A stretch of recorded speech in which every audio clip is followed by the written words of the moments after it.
Добро вечер, аз сум Васко Ефтов, ова емисијата во центар на Алса Тем телевизија. Вие сте на вистинското место, почитувани гледачи, бидејќи во наредните 50 минути и вие и јас имаме право да знаеме вистината.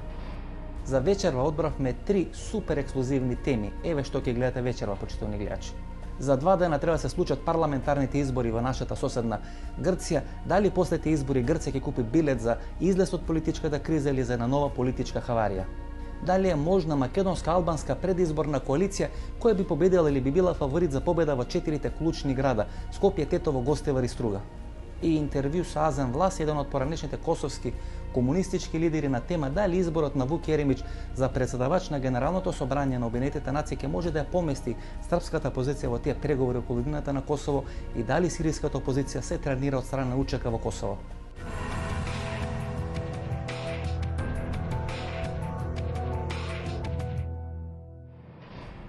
За 2 дена треба да се случат парламентарните избори во соседна Грција.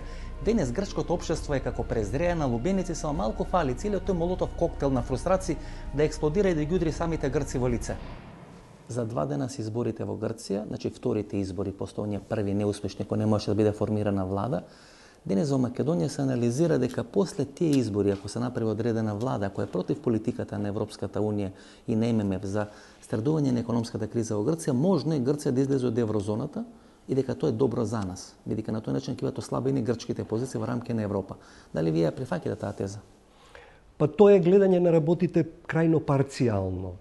Она што глобалните анализи зборуваат е следно, дека ако Грција излезе од еврозоната, настанува една многу кризна ситуација во земјата со зголемување на економските тешкоти, невработеноста и социјалното незадоволство, на чии крила дојдоа разни леви и многу десни политички партии. Така што тоа може да биде еден вовед во голема нестабилност во Грција, кој не сум сигурен дека нам би ни одговарал.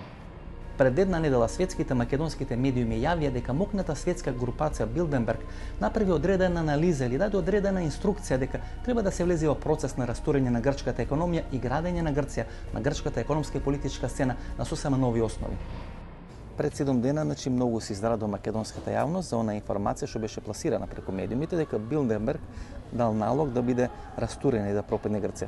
Очекувате едно такво драматично сценарио. Премногу инвестира во Грција, премногу ја доживуваат Грција како колевка на демократијата да така лесно да ја пуштат низ вода, по мое мислење, но што вие мислите? Што значи да пропадне Грција? Како може Грција да пропадне? Грција не може да се распродаде, на фалименто додат и островите, и одредени пристаништа, и аеродроми и така натаму. Грција не може да не постои. Реалниот животен стандард во Грција ќе падне. Грците во просек живеа за 7 пати подобро од нас до пред 2 години. Да речеме, пред 2-3 години во Грција стапката на невработеност беше 8%. Тоа време на таа благосостојба во Грција, независно кој ќе победи, помина. Сега веќе стапката на невработеност ни е 20%. Доколку се случи да излезат од еврозоната, се проценува дека стапка на невработеност имаат преку 30%. Ако се вратат на тука ќе се тркаме, ќе мртва трка меѓу нас и Грција, фала Богу, но видите, они ќе бидат во многу понеповолна ситуација. Прво заради тоа што биле навикнати на многу подобро и второ заради тоа што немој да го занемарувате фактот дека има огромен број на емигранти, како од Албанија, така и од африканските земји. Кај нас постои една официјална бројка на висока невработеност, но голем број од тие луѓе некако се снаоѓа во некоја сива зона која што а во Грција тоа го имаат заземено емигрантите, така што реално 30% невработеност во Грција значи поголема невработеност колку она што е во Македонија. Има 2 доминантни модели на грчката политика во однос на Република Македонија. Првиот модел е тој модел на нова демократија на Мицотакис и на Самарас, кој го персонифицира тој модел, и тој модел предвидуваше поделба на Македонија помеѓу Србија и помеѓу Грција, или тој модел и тој договор помеѓу Милошевиќ и Мицотакис. И вториот модел е тој модел во времето на владата на Пасок и на премиерот Симитис, кога грците сакаа со еднобрно количество на грчки инвестиции во Македонија, во клучни сегменти, во клучни објекти, да ја стават во економска зависност Македонија и од таа позиција да го решат проблемот со името. Еден од носителите на таа грчка позиција беше сегашниот лидер на Пасок, господин Венизелос, тогаш портпарол на грчката влада и човекот кој беше вклучен во целата таа операција на продажба нокта на грчките стратешки интереси. И можат состојбите, значи, до таа степен да се радикализират, да дојде до граѓанска војна, што јас не би посакувал, бидејќи сепак таа е соседна земја, а и што Грција има инвестиции и држи водечки гранки, посебно во Македонија. И да не зборуваме за банките, да не зборуваме за предпријатија, Алфа банка, Цементара, Усија, Пивара Скопје, Значи веќе еден огромен колач од капиталот во Македонија. Тоа се тие две грчки концепции, професор. Значи едната концепција која заговараше Мицотакис, која заговараше Самарас, тоа е поделба на Македонија помеѓу Србија и Грција. Основната цел е на економски план да ја доведат во Македонија во економска зависност. И втората концепција, значи ова е концепцијата на неодемократија. Втората концепција е концепцијата на Пасок. Тоа е концепцијата на поранешниот грчки премиер Симитис, тогаш портпарол во таа влада е Венизело, сегашниот лидер на Пасок, подоцна и министер за развој. Тоа отвара окта, тоа е на сечење на лентата на тој нафтовод што требаше од Солун до Скопје се прави. Значи тоа се двете концепции. Сега значи тие двете концепции имаат силно влијание и со поддршка на Србија. Во состојбите во Македонија, че ако има економска криза во Грција, лесно ќе се преле во Македонија. Тоа е логично да се претпостави, не да се претпостави, туку ќе се оствари тоа, не дај Боже, не би сакал јас. Ниту да пропадне Грција, ниту да дојде до тоа, бидејќи последиците ќе се реперкуират, значи ќе се одржат и во Македонија. Ми се чини дека целата ова политичка, безбедносна и финансиска криза на Грција е резултат на губењето или менувањето на стратегиската позиција на Грција во рамки на тоа јужно крило на НАТО. Секогаш Грција била одредена земја која била носач на авиони кон Блискиот Исток, била брана за муслиманскиот свет да дојде на територијата на Европа. Како трето била балансот помеѓу левиот и десниот дел на Европа, односно источниот и западниот, комунистички, социјалистички и капиталистички дел на Европа, и како четврта Грција изгоре во таа битка со Турција да може да ја парира на 4 пати поголемата и помокната Турција на секаков план. Многумина препознава делот таа грчка стратегија во македонскиот случај, вела дека сме многу слични по тоа прашање. А имено? Имено, ние сакаме да ја парираме на Грција на еден нерационален, неразумен начин, кој што Грција оценува дека може, иако е 4 пати помала, да ја парира на Турција. Ние ги имитираме грците со нашиот национализам, тоа е јасно, меѓутоа не можеме да ги имитираме со било што друго, нели, со потенцијалот и со моќта. Но кога станува збор за таа нерационалност кај грците, мора да се има предвид дека дел од Европа стоеше за тоа. Инвестираше во таа нерационалност. Да, учествуваше, а именно традиционално на Грција се гледа нели како на браната против муслиманскиот свет. Уште од давни времиња, нели од отоманското надоаѓање на Балканот и горе до Европа, има, сум го забележал, во главите на западните политичари таков еден страф од Турција. Притисокот сега од Америка за интеграција на Турција, поддржани од Британија и така натаму, менувањето на стратешката карта цела на во овој дел од светот, на Блискиот Исток, практично може и да произведе, да речеме, напуштање на таа политика дека Грција е вратарот кон муслиманскиот свет. Значи држи браната. Ја држи браната и треба да биде поддржувана. Не дозволува влез поголем и позначена пенетрација на муслиманството во овој дел на... Од и добар дел од Европа, од европските политичари, Европската Унија ја доживуваат како христијански клуб. Добро, се пак доаѓаме до она стара изрека, доложни секој грчка, која беше во изминатите 20 години нели исмевана дека тоа веќе не е така, но сега се враќаме кон корените на таа изјава. Должат многу, видете, должат многу италијаните, баш нели сега се случува ова. Шпања доби 100 милиарди меѓутоа долгот на Италија 120% од она што го има. Значи не е само Грција. Како да се реваншират малце на Грција? Тоа е веројатно клучната. Како да ја начека сега, како да ја враќа за сите. Инаку јас не мислам дека само грчката економија. Истиот проблем го имаат како што гледате сите левантински земји, и италијаните, и шпанците, и Португалија, но Грција прва го јаде стапот и го јаде стапот дебело ако ги видите условите за финансиската поддршка од 100 милиарди евра на шпанските банки. Шпанците се испазарија со европската тројка да не им даваат други предуслови како да ги трошат парите. Како што е во случајот на Грците душата ми извадија, ама вака за лековите, волку ќе ги симнете пензиите, волку ќе намалите најниската плата. Стварно душата ми имаат земено и заради тоа И е овој глас едноставно глас на, што викаат грците, диамартиријас, глас на побуна, глас на револт.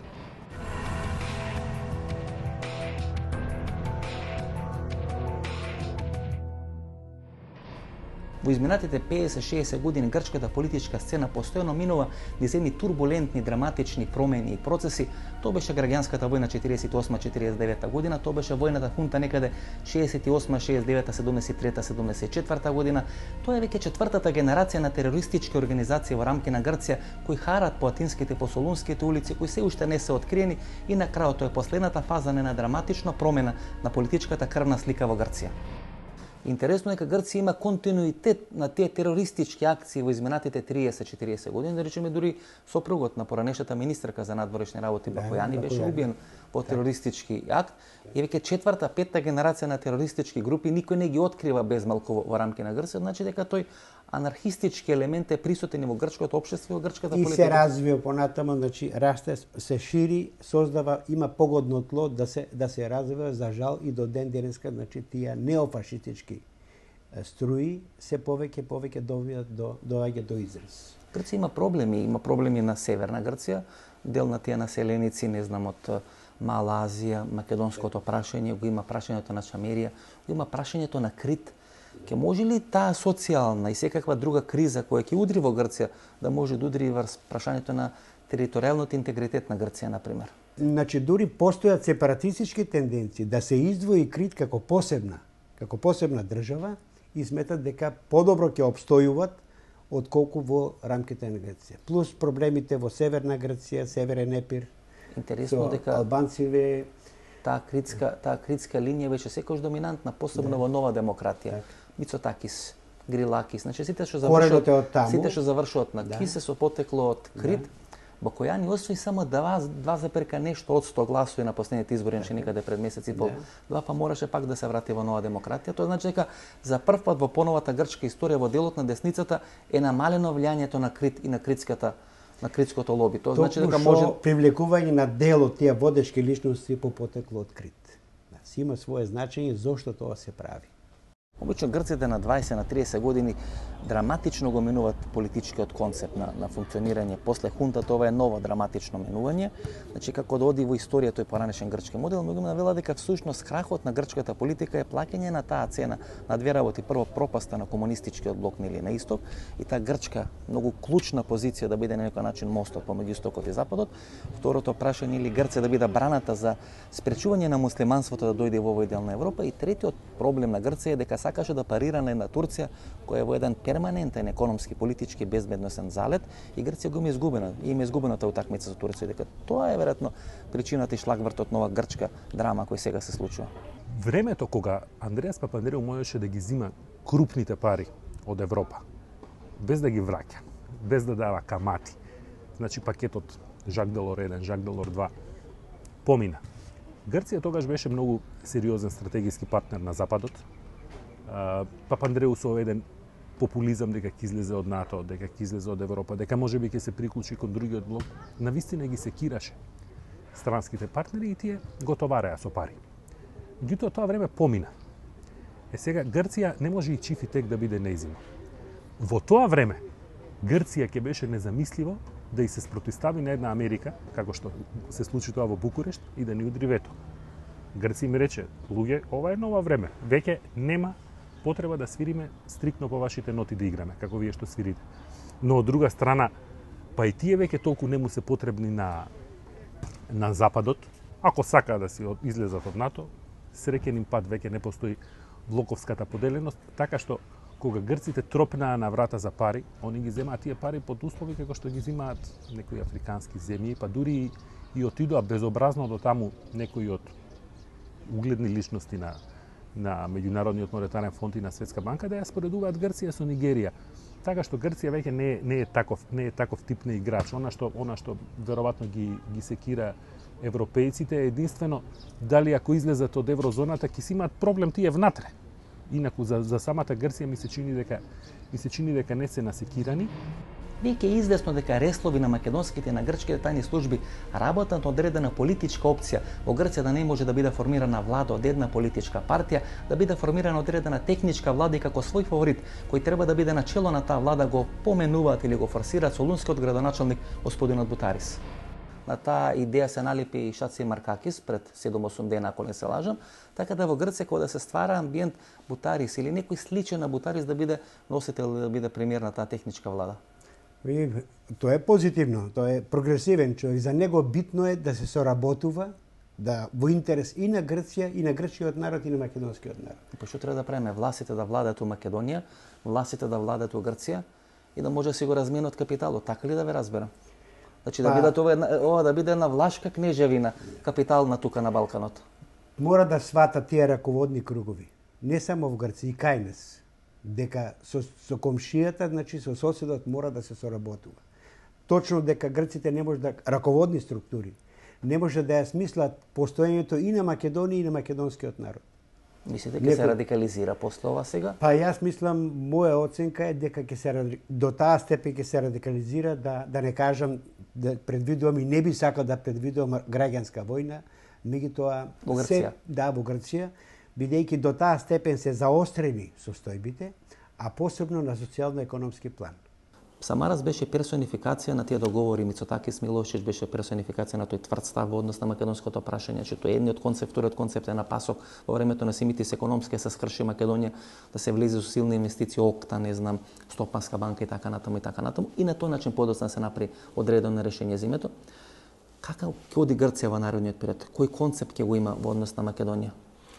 Јас мислам дека грците се сега не морат големо внимание да посветуваат на нас. Ние доволно самите си направивме и се заглавивме во една прилично проблематична ситуација. Ние всушност го направивме тоа што тие сака да го направиме изминатите 20 години. Апсолутно, некогаш си мислам дека и ние како да внесовме тројански конј, кој што сега не закопа во едно место. Што не мора да биде по дефиниција несвесен потек. Може да биде многу свесна стратегија. Може да биде свесна стратегија, меѓутоа тоа се веќе делови од некои подземни работења кои што ние што ги следиме настаните или сме работеле во политиката во услови на демократија, не можеме да ги знаеме. Се разбира е можно тоа. Се разбира е можно. Но проблемот е што ние не избегавме од прегратката на грците. Не избегавме доволно бргу во насока во која што сега ќе се чувствувавме побезбедни кога гледаме што се случува таму, нели? Да сме членки на НАТО, да сме дел од структурите и да бегаме од тој идентитетски спор со нив. Сега спориме за истата работа. Некаде пред 6 месеци мокните аналитичари во Америка проценува дека за целата оваа ситуација да се форсират брзи предвремени избори во Грција стои фамилијата на Караманлис, бидејќи форсирајќи брзи предвремени избори, тој носи својата партија Нова демократија на границата да не може сама да формира влада. Во таква политичка констелација многу лесно може да се случи. Караманлис кој некаде пред 3 или 4 години напушти позицијата прв човек на недемократија и премиер на грчката влада, на голема врата се врати на грчката политичка сцена. Што може да се очекува во Грција, професоре? Мислите на изборите? Да, за 2 дена се изборите. Првиот круг помина така што нито една од партиите не победи, не можеше да формира влада. Значи не победи со таква разлика за да може да формира влада. Што можеме сега да очекуваме? Па видите, не треба многу длабока анализа и дури обичниот човек, граѓани може да предпостави дека изборите, резултатите од изборите нема да победи ни една партија. Власта во Грција како дето од катран, да никој не сака да ја фати, никој не сака да ја земи во раце. Значи, сите бегаат на некој начин од власта денес во Грција, поради економските, политичките, безмедностните. Па повеќе економско-социјалните проблеми, бидејќи самиот народ веќе изгуби доверба и кај едните и кај другите, кај сите партии, а посебно и кај ПАСОК и кај Нова демократија.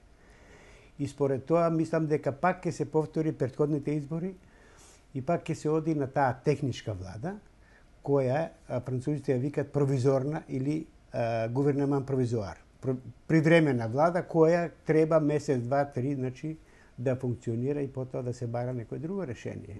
Што очекувате од изборите во Грција? За 2 дена се изборите, значи денес е петок, за 2 дена вторите избори, после оние неуспешни први што пропадна пред месец и пол. Очекувам дека гласовите ќе се фокусираат на Нова демократија и на левичарската Сириза и ќе се случува еден тип на дерби. Имаме една мртва трка, класична пресметка меѓу левицата и десницата, во која што јас сепак известна предност и давам на левицата, мислам дека Ципрас ќе победи на изборите и дека тој ќе состави влада. Останете со нас по рекламите, да го проследите вториот дел на нашата вечерашна емисија на тема дали е возможна македонско-албанска предизборна коалиција која би победила во 4 клучни града Скопје, Гостивар, Тетово и Струга и интервју со Азем Власе на тема дали сиријската опозиција се тренира на Косово структурите на УЧК.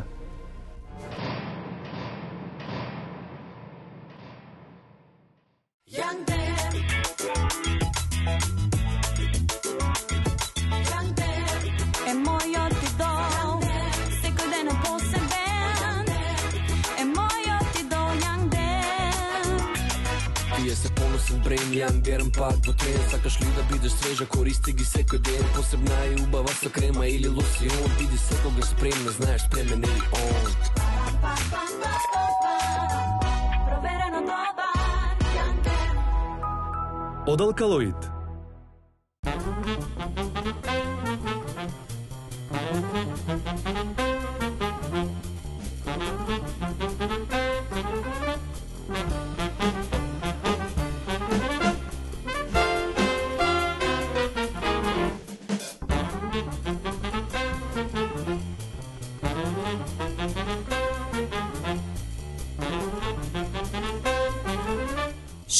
години трговијата е нашиот занает. Дари Нино! Биги Нино! Роди го танзај! За секои 3 рати, една Toyota гратис. Вози Јарис, Аурис, Авенсис или RAV4 веднаш, а плати на 3 годишни рати, без гаранции, жиранти и камати.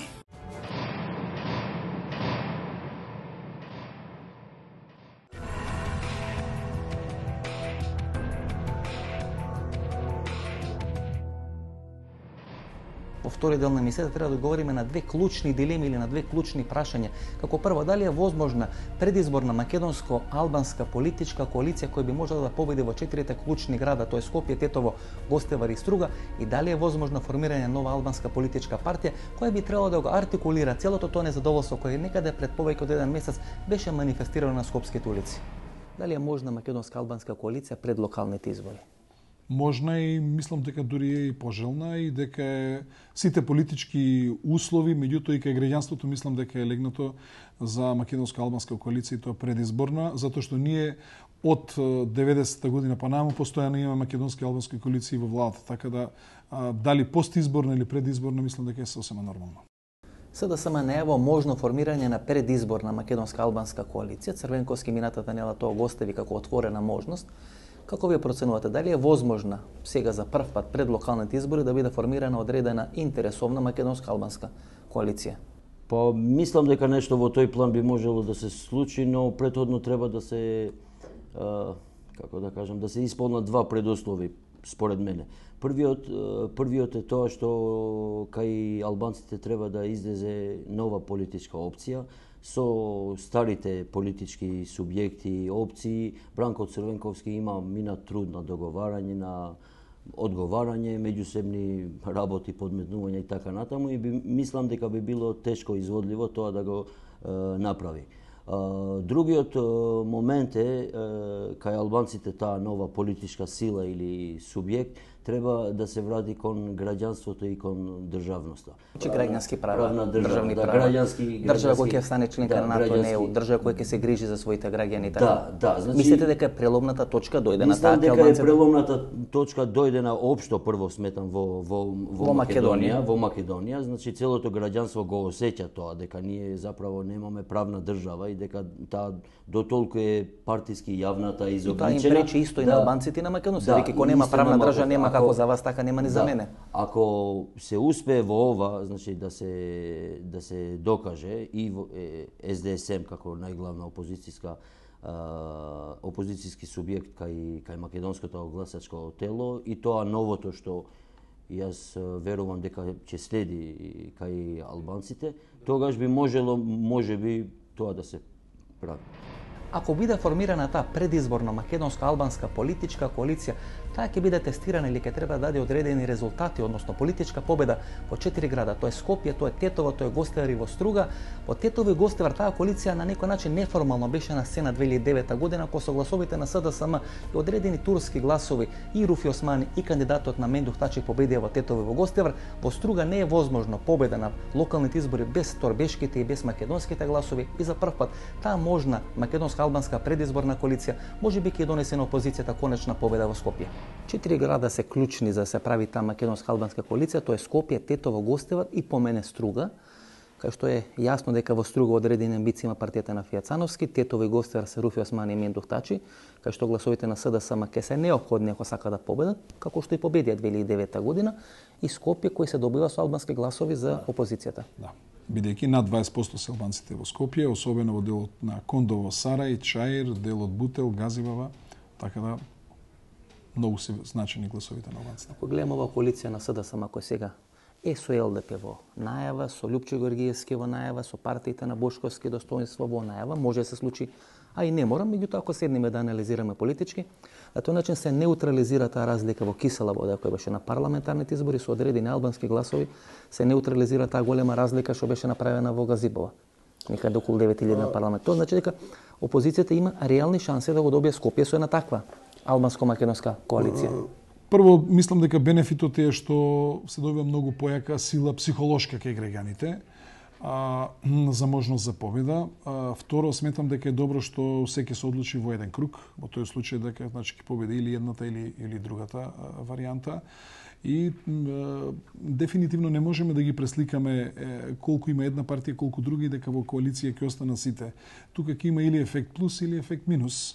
Меѓутоа, јас сум длабоко убеден дека ефект плюс ќе има од силата на коалицијата, таква коалиција широка, значи со сите што се опозиција плюс дел од албанските партии, мислам дека тоа ќе има психолошки голем ефект кај граѓаните. СДСМ очигледно оди на стратегијата на локалните избори да биде победникот добиен. Каде може, значи некаде преку 80-90% во првиот круг. Бидејќи секојаш кога остал СДСМ да се оди на втор круг, тоа ВМРО со својата машинерија знаело да направи одреден пресврт, како во Велесо беше. Тогаш на цена доаѓаат нивните нечесни трикови за време на изборната кампања. Тоа се уцените, заканите, подкупот што се прави, злоупотреба на институциите како што е Центар за социјални работи, полицијата, подрачните единици на Министерството за земјоделие, заканите кон луѓе кои што имаат членови на семејство во администрација и така натаму, тогаш доаѓаат до максимален израз, бидејќи се сконцентрираат на мал број на општини и притисокот врз луѓето максимално се зголемува. Меѓутоа, кога се работи за 123 општини,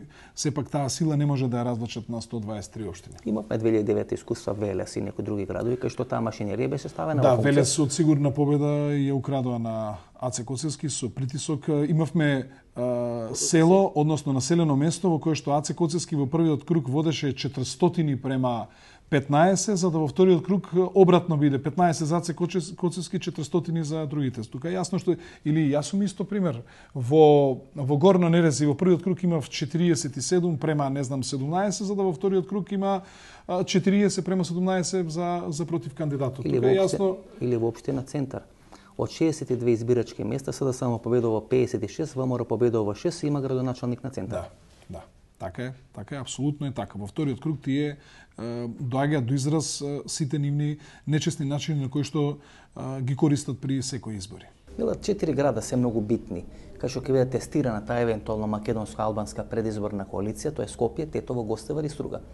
И ако се вратиме наназад низ годините, ќе видиме дека точно тогаш преку неформални коалиции се добивале овие градови. Мендух Тачи реално го доби Тетово со гласовите на СДСМ и гласачко тело на СДСМ, што дој подоцна го користи како алиби зашто не би коалицирале со СДСМ. Гостивар, да речеме, Руфи Османи доби гласови на СДСМ, доби турски гласови кои се многу битни во Гостивар. Во Струга не може да се направат победа на изборите без бошњачките, торбешките, како да ги наречеме, македонските гласови. Таму одредени амбиции покажува партијата на Фијацановски со генералниот секретар кој би дошла како можен кандидат за градоначалник, и тоа е Скопје, која реално опозицијата може да го добие ако обезбеди мнозинство на албанските гласови. Сега, да не биде дека многу бесплатно ги учиме тие идните коалиционери, но јас на ова би додал, значи, во третата изборна единица во Велес се докажува дека има голем спектар на немакедонски гласови, што нели претходно беа многу значајни за победата на ВМРО овој пат, значи каде што кандидираше, имаше кандидат од ДУИ кој освои позадоволителен број на гласови за прв пат, значи 6000 гласови во тој аспект, значи и Велес би го додал, а плюс и некои општини, значи како Долнени, Пласница, Ресен, Куманово. Веќе на големо се говори дека на есен ќе треба да биде формирана нова албанска политичка партија која на јавна политичка сцена ќе го делегитимира тоа најмокно досега политичко крило, односно скопското крило во структурите на ДУИ. Вела дека после есента ќе биде формирана таа нова политичка партија. Првично моабетите почна после овие протести што беа во Скопје пред еден месец, 10 до 15.000 луѓе реално излегува во Скопје. Скопје е многу тежок град за организирање на тие протести, бидејќи албанците во Скопје не живеат во една или во две населби во централното подрачје, па може да излезат на протести. Тоа е еден широк простор, некаде 5-60 километри, тамо некаде од Сарај до Рачиново. И ако од таков широк појас извадите 10 до 15.000 луѓе, тоа е знак да едно силно незадоволство кој постои кај албанците во Скопскиот регион, и вела дека врз база на тоа незадоволство токму ќе биде формирана таа политичка партија. Да, може би има и друг аспект кој би сакал да го предочам, а тоа дека по мое последниот разгранок кој функционираше на ДУИ беше токму скопскиот разгранок. Со ова се покажа дека и тие немаат политичка тежина, значи да ги контролираат гласачите или волјата да ја представат соодветно волјата на албанските гласачи во Мислите делегитимирано е скопското крило на ДУИ? Делегитимирано е според тоа што се зборува, значи, во партиските кругови, дека тие до последен момент биле ангажирани во тоа да спречат луѓето да излезе, значи да спречат со убедување и така. Бидејќи целата политика на ДУИ водеше преку Чаир, Скендербек, рушењето на црквата и џамијата на Калето, сите други процеси ги водеа преку општина Чаир. И реално ова група на незадоволници луѓе им донесоа победата на ДУИ на парламентарните избори, кои излегува на улица. Сега тие излегува против ДУИ. Реално и претходно, значи со гостиварските протести се види дека ДУИ во Гостивар не може никого да го забрани да присуствува на протести кога се... И таму излегува 10-15 хиляди луѓе. Претходно случувањата во Струга покажа дека во тој дел, значи од Зајас па надоле, ДУИ има многу малку, значи, влијание во смисла на директно политичко представување. Тетово секогаш, значи, во ДУИ било некако како двоглава аждаја најмалку, вака символички кажано, така да беше останато само скопските разграноци кои после рефлектират во широк аспект. Значи, Скопје сепак е центар на албанците во Македонија во смисла, во политички смисол, зашто тука се нели институциите на државата, но и скопските ограноци рефлектират политичка тежина и во Куманово, па донекли и во Тетово и така натаму, па самото по себе тоа е значајно за една политичка партија.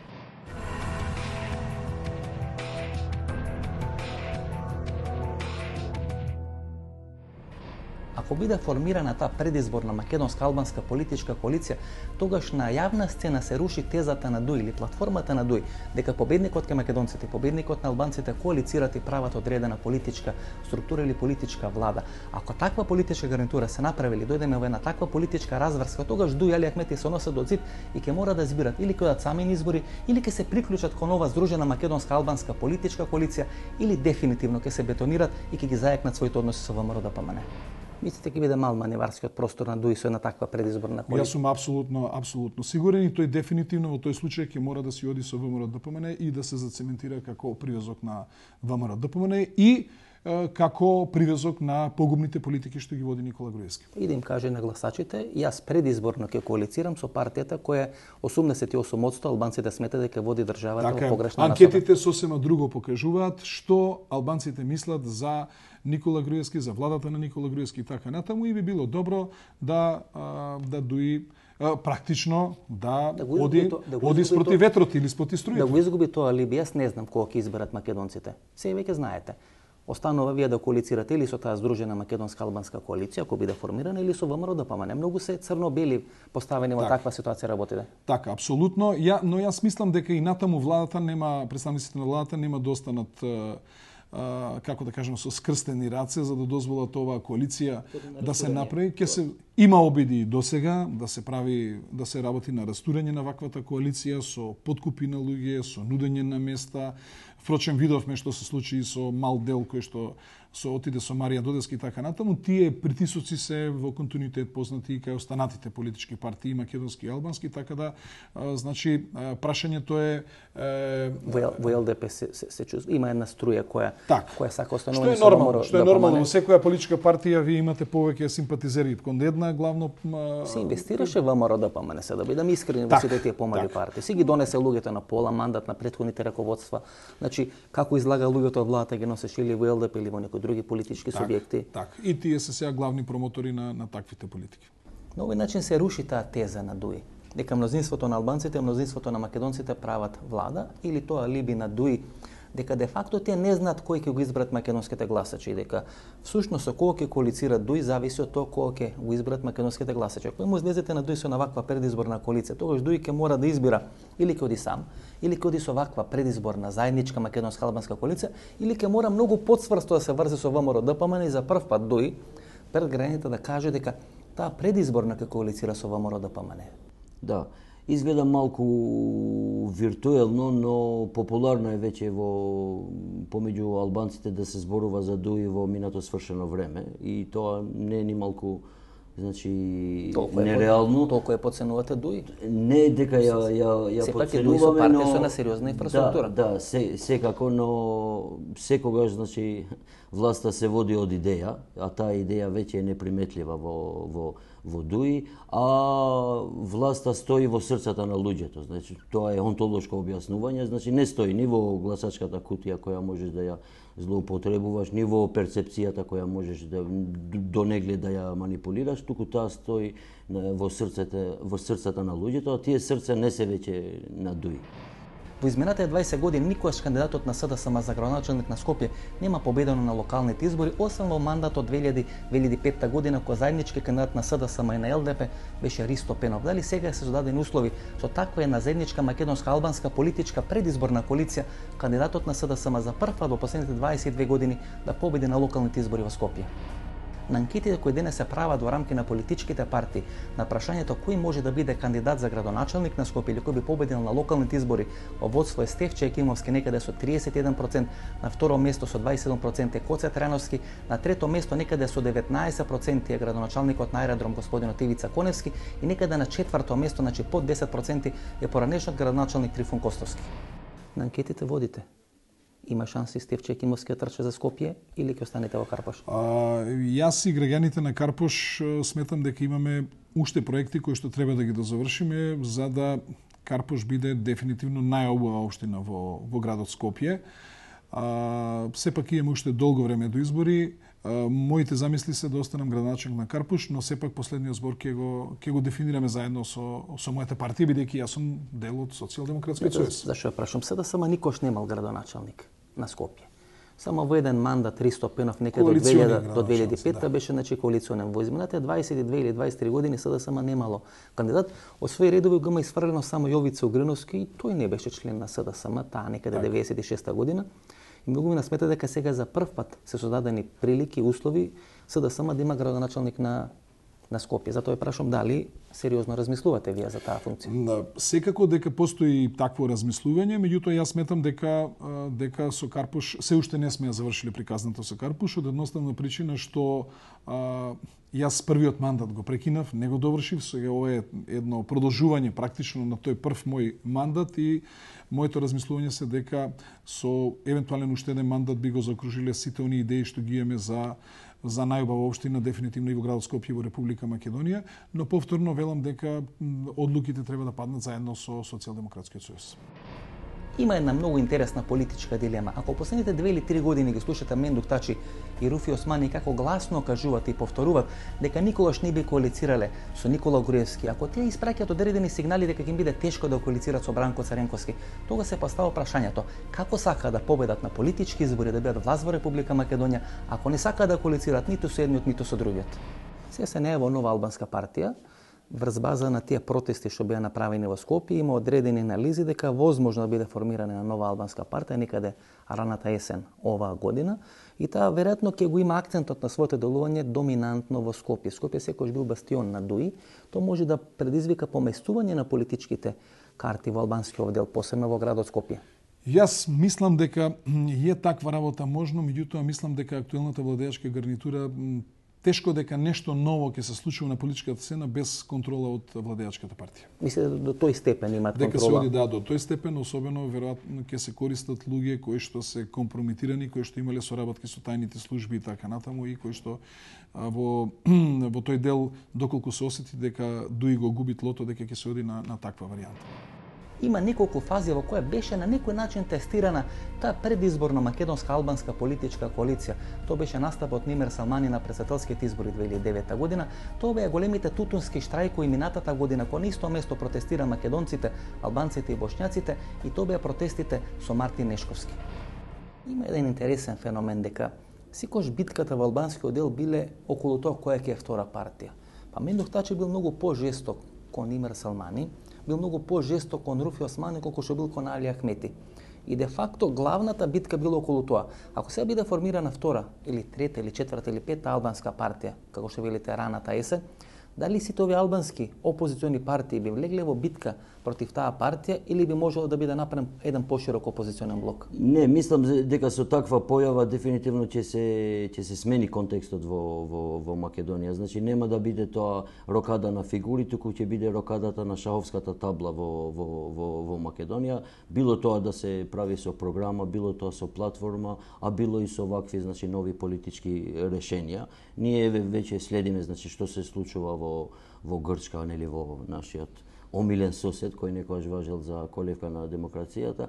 Луѓето посегде во светот, за нас е најблизок пример Грција, барат да најдат нови политички решенија при таква заглавеност. Значи Сириза е дефинитивно нов одраз на социјална незадоволство. Значи такви некои моменти, ако што сите ги гледаме насоките дека така се одвиваат работите во Македонија, ако такви некои моменти се комбинираат во Македонија, мислам дека нас не ни понедостасува, значи ни ум, ни убавина, ни ресурси како Македонија, да стварно и ние имаме некој уникатен модел со кој би ги нашле своите решенија за наша иднина и за иднината на нашите деца.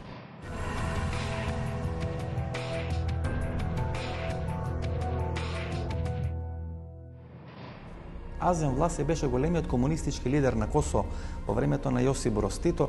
Во тој конфликт со Слободан Милошевич 88-89 година, кога се тие големи немири во Приштина, во Косовска Митровица, беше сменет од таа функција и беше ставен во затвор, денес е главен советник на косовските власти, косовскиот претседател и косовскиот премиер, и како што самиот вели, тој ќе биде идниот амбасадор на Република Косово во Белград. Господине Власи, пред неколку дена Вук Јеремич, министерот за надвршни работи на Србија, беше избран за председавач на Генералното собрание на Обединетите нации.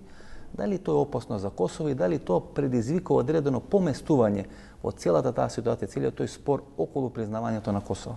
Не, тоа не ќе имати никаквог ефекта по питању Косова.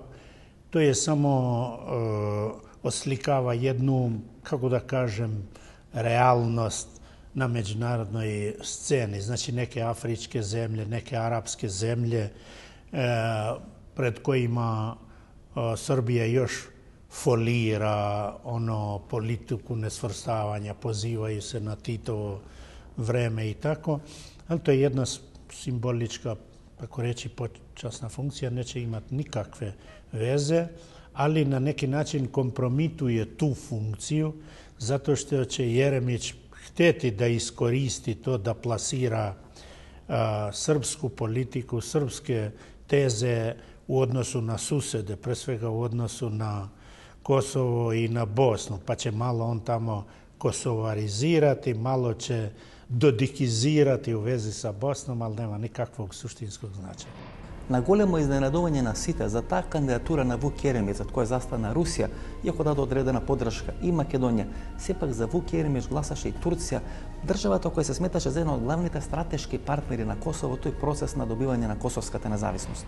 Турција гласаше за Вук Јеремич, значи државата која сака да обновува таа Османлиска империја тука, да ја прави таа, да речеме, сфера на влијание од Баку до Сарајево, застанува за Вук Јеремич. Тоа е веројатно големо изненадување и за вас тука косоварите, значи на луѓето на Косово, бидејќи секош во Косово се гледаше многу благонаклоно, многу пријателски кон Турција, Турција застана за Вук Јеремич.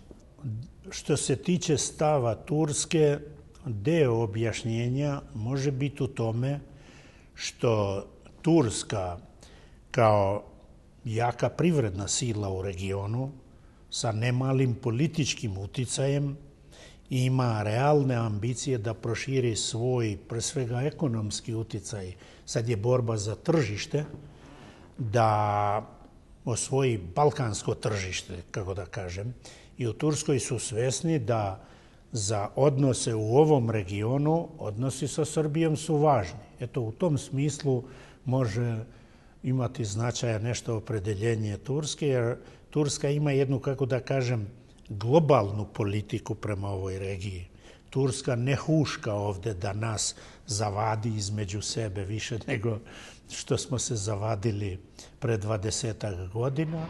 Веројатно клучната теза и клучната дилема е дали тој избор на Вук Јеремич за представач на Генералното собрание на Обединетите нации може да предизвика, може да донесе до одредена ситуација, да биде свикана нова мировна конференција на Балканот на кој би биле решени сите тие отворени прашања, вклучително и прашањето на Косово и вклучително некои отворени прашања во Босна и евентуално во Македонија. Тука е контекстот друг. Србија веќе најавува дека е потребна меѓународна конференција кај што конечно би се затвориле сите. Меѓународна конференција о чему? Па меѓународна конференција за регионот, кај што конечно би се затвориле сите тие отворени прашања. Тога најавува господинот Мичуновиќ, тој е почесен председател на најмокната партија или партијата која ќе формира Српската влада, Демократската партија на Борис Тадич. Таков еден контекст може да биде опасен. Сега Вук Јеремич ставе на чело на Генералното собрание е на некој начин бомба со детонатор? Не. Прво, нема никакве меѓународне конференcije о овој регiji. Ставljena je tačka na veliku geopolitičku mapu redizajniranje prostora bivše Jugoslavije. Od prostora bivše Jugoslavije definitivno imamo 7 novih država, uključiv najnoviju Kosovo. Mislite da je završi tuka to je Sve je to završeno, sigurno je to završeno. Jedini problem, ako mogu da kažem, mali problem u regiji, ostale su nezatvorene srpske pretenzije, teritorijalne pretenzije prema tuđim teritorijama, prema teritoriji Bosne i Hercegovine, prema Kosovu, jer dok se u Srbiji stalno ponavlja da neće nikad priznati Kosovo, to ništa nije drugo nego teritorijalne pretenzije. Дали изборот на Тома Николич за председател на Република Србија ќе може да ги радикализира тие косовско-српски односи или дали тој избор на Тома Николич може да биде предност или слабост на Приштина во престрет на тоа конечно решавање на косовското прашање? Како го оценувате изборот на Тома Николич за председател на Србија? Муфтијата од Санџа, господинот Зукурлич, имаше на изјава пред 7 дена кај што вели: јас повеќе се радувам што Четник е избран за председател на Србија, отколку некој лажен демократ како Тадич, бидејќи овој лажен демократ едно збори во Брисел, друго збори во Нови Пазар, трето збори во Анкара. Барем ке Тома Николич точно се знае што збори, што кажува, што мисли. Како вие оценувате, дали изборот на Тома Николич може да биде предност или може да биде слабост на Косово во тој процес на конечно дефинирање на тие односи помеѓу Белград и Приштина? Николич представlja realnu Srbiju, takva kakva je ona, u svom četničkom mentalitetu preko, da ne kažem u procentima, niko nije vršio analize, preko 70%. Srbija je po prvi puta četničkog vojvodu dobila za predsjednika glasovima građana Srbije. Toma Nikolić može imati ličnih problema, njegova četnička duša je u procepu između onoga čemu on intimno pripada, a to je četništvo, i odgovornosti kao predsjednika Srbije da Srbiju vodi u Evropu, u evropske integracije, pošto je to dvoje nespojivo, on ima lični problem. A inače je mnogo jasniji kao čovjek, njegove su pozicije jasnije nego Borisa Tadića. Da li ta granica pomeđu Severno Kosovo i Kosovo, koja danas postoji i koja je dolša rekata Ibar, so tek na vreme kad može da stane formalna granica pomeđu kosovskog del na Kosovo i to je srpski del na Kosovo, ono sad dojde na novo prekrivanje na granicite na teritorijata na Balkanot. U Srbiji, kao što je znao Tadić, tako zna i Nikolić i svaki drugi Nikolić, da je granica između države Kosova i Srbije i na severu konačna, definitivna. Srbija je granicata na rekata Ibar. Znači nekada je 30 do 50 km po namo. Ne, to govorimo o jednom stanju koje imamo zbog toga što tamo na dugom štapu iz Beograda ne može se reći direktno iz vlade, jer nekad ima podele među njima, ko iz Beograda, koju grupaciju Srba na severu huška da se ponaša i ovako ili onako, pa među njima nekad ima nesloge, zavisno od toga da li Koštuničina linija huška jednu grupaciju ili Tadićeva ili Nikolićeva, ali mi na severu... Mi to pokaže, gospodine Vlasi, da se spremni vo kratok rok, nekada pola sat, do 1 sat, 10.000 ljudi da izvat na tije barikadi. To je sepak jedna sila koja je toliko mali flotantna, koja je... To je mali broj. Mi ne želimo da zbrzamo. Inače, to stanje može da se sanira na severu za 3 dana. Pa nisam siguran da to može.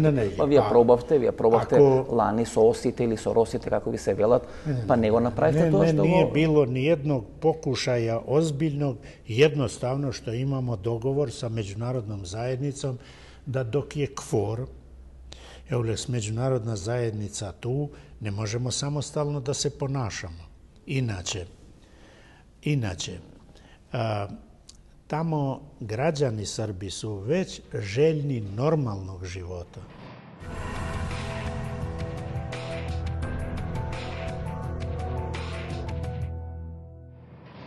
Пред нешто помалку од 1 месец тука на територијата на Косово дојдоа прваците на сириската опозиција со посредство на американската администрација и со посредство на ЦИА тука на лице место да се запознаат со структурите и начинот на делување на УЧК и тој модел на делување на УЧК да го применат во Сирија.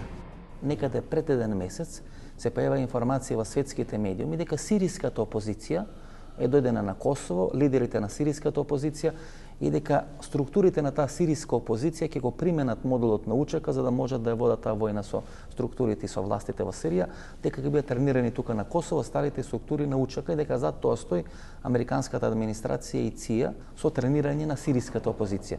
Ако може Русија да поддржава jednog ubicu svog naroda kao što je taj sirijski predsjednik,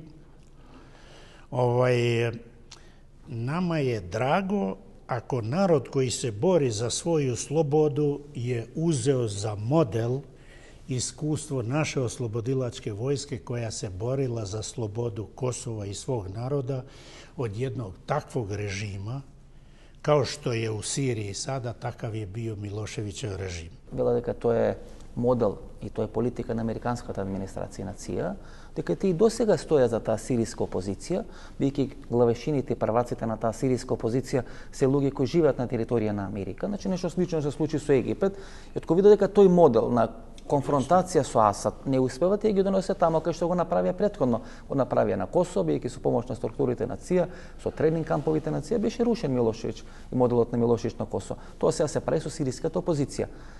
Косово, значи, е избрано како одредено место кај што таа сириска опозиција би ги тренирала тие истите искуства. To su čiste gluposti i izmišljotine, ne znam iz koje kuhinje, ali opet ponavljam, ako sirijski pobunjenici ili svejedno koji se bore za svoju slobodu uzeli model otpora UČK za slobodu Kosova i ovog naroda od ugnjetača koga smo imali do 1999. godine, nama je drago. Zašto da se stidimo toga? Тука некаде е крајот на нашата вечерашна емисија. Останете со нас, погледнете ги рекламите и се враќаме да одјавиме нашата емисија.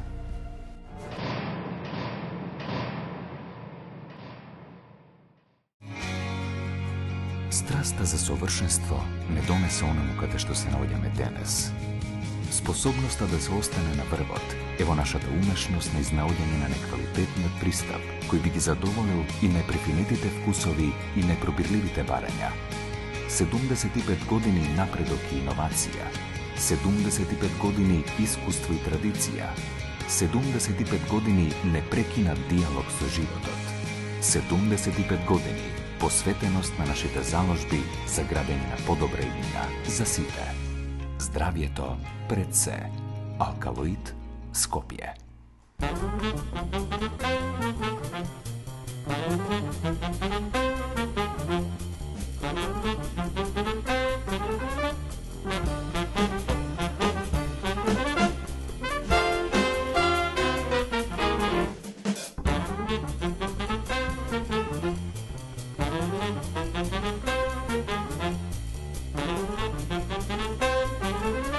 Шеесет години трговијата е нашиот занет.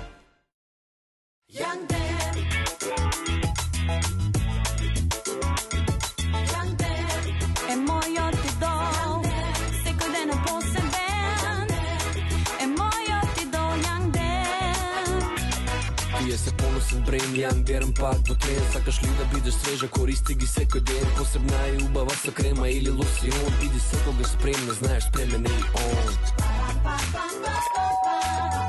Проверено добар, Ян Дерн. Од Алкалоид. Идари Нино! Биги Нино! Роди го танзај! За секои 3 рати, една Toyota гратис.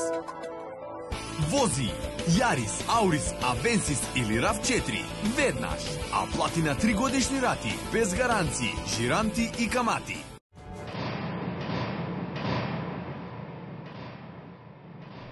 Ова беше емисијата во Центарот. Сум Васко Ефтов, почитувани гледачи. Ние се гледаме идниот петок во истото ова време. Пријатно вечер, Македонија, каде и да си.